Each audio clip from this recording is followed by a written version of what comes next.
Daniel chapter 6. It pleased Darius to appoint 120 satraps to rule throughout the kingdom, with 3 administrators over them, one of whom was Daniel. The satraps were made accountable to them, so that the king might not suffer loss. Now Daniel so distinguished himself among the administrators and the satraps by his exceptional qualities, that the king planned to set him over the whole kingdom. At this, the administrators and the satraps tried to find grounds for charges against Daniel in his conduct of government affairs, but they were unable to do so. They could find no corruption in him, because he was trustworthy and neither corrupt nor negligent. Finally, these men said, "We will never find any basis for charges against this man Daniel, unless it has something to do with the law of his God." So these administrators and satraps went as a group to the king and said, "May King Darius live forever. The royal administrators, prefects, satraps, advisors, and governors have all agreed that the king should issue an edict and enforce the decree that anyone who prays to any god or human being during the next 30 days, except to you, your majesty, shall be thrown into the lion's den. Now, your majesty, issue the decree and put it into writing so that it cannot be altered, in accordance with the law of the Medes and Persians, which cannot be repealed." So King Darius put the decree in writing. Now when Daniel learned that the decree had been published, he went home to his upstairs room where the windows opened toward Jerusalem. 3 times a day he got down on his knees and prayed, giving thanks to his God, just as he had done before. Then these men went as a group and found Daniel praying and asking God for help. So they went to the king and spoke to him about his royal decree.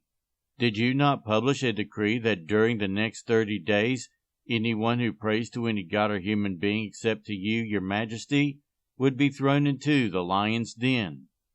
The king answered, "The decree stands, in accordance with the law of the Medes and Persians, which cannot be repealed." Then they said to the king, "Daniel, who is one of the exiles from Judah, pays no attention to you, your majesty, or to the decree you put in writing. He still prays 3 times a day." When the king heard this, he was greatly distressed. He was determined to rescue Daniel and made every effort until sundown to save him. Then the men went as a group to King Darius and said to him, "Remember, your majesty, that according to the law of the Medes and Persians, no decree or edict that the king issues can be changed." So the king gave the order, and they brought Daniel and threw him into the lion's den. The king said to Daniel, "May your God, whom you serve continually, rescue you."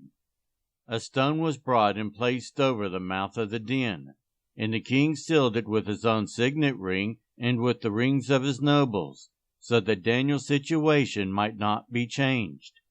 Then the king returned to his palace and spent the night without eating and without any entertainment being brought to him, and he could not sleep.